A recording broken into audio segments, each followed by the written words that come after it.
ఆలోచన ఈ కట్టుకథ నిజంగా ఈ కట్టుకథ ఎంత దుర్మార్గము అనేది నేను మీ అందరికీ కూడా ఒక కొద్ది నిమిషాలు మీ టైంలో ఇస్తే నేను ఎక్స్ప్లెయిన్ చేస్తా. మీరే ఆలోచన చేయమని చెప్పి కూడా మిమ్మల్ని అందరినీ కూడా నేను కోరుతా ఉన్నా. ఇంత దుర్మార్గపు పని చేయగలుగుతారా ఎవరైనా? చేయడం ధర్మమేనా అని అందరూ ఆలోచన చేయమని అడుగుతా ఉన్నా. ఎందుకనంటే కారణం ఏమిటనంటే ఈరోజు తిరుమలకు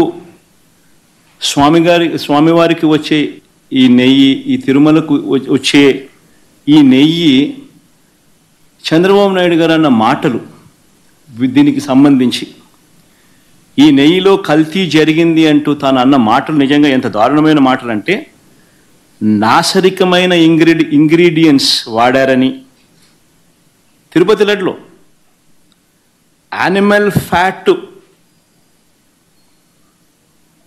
గీక్ బదులు వాడినారని,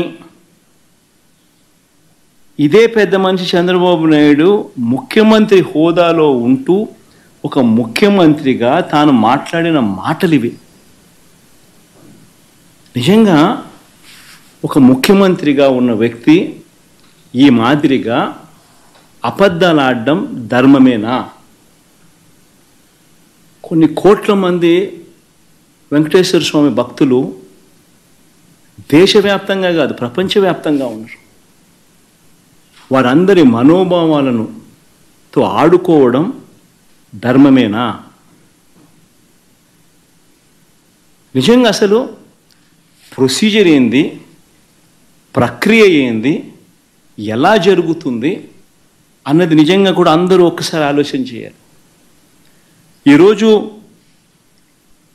ఈ నెయ్యి సప్లై చేసే ఈ కార్యక్రమం ఏదైతే జరుగుతూ ఉందో ఇదేదో కొత్తగా జరిగే కార్యక్రమం కాదు. ఇది ప్రతి 6 నెలలకు ఒకసారి ఇది రొటీన్గా రెగ్యులర్గా జరిగే కార్యక్రమం. ప్రతి 6 నెలలకు ఒకసారి ఆన్లైన్లో టెండర్లు పిలుస్తారు. ఆ ఆన్లైన్లో పిలిచిన టెండర్లకు ఆధారంగా కంపెనీలు కోట్ చేస్తాయి. L1 ఎవరికి వస్తారో వాళ్ళని బోర్డు అప్రూవ్ చేస్తుంది. ఇది రొటీన్గా 6 నెలలకు ఒకసారి రొటీన్గా జరిగే కార్యక్రమం. మరి రొటీన్గా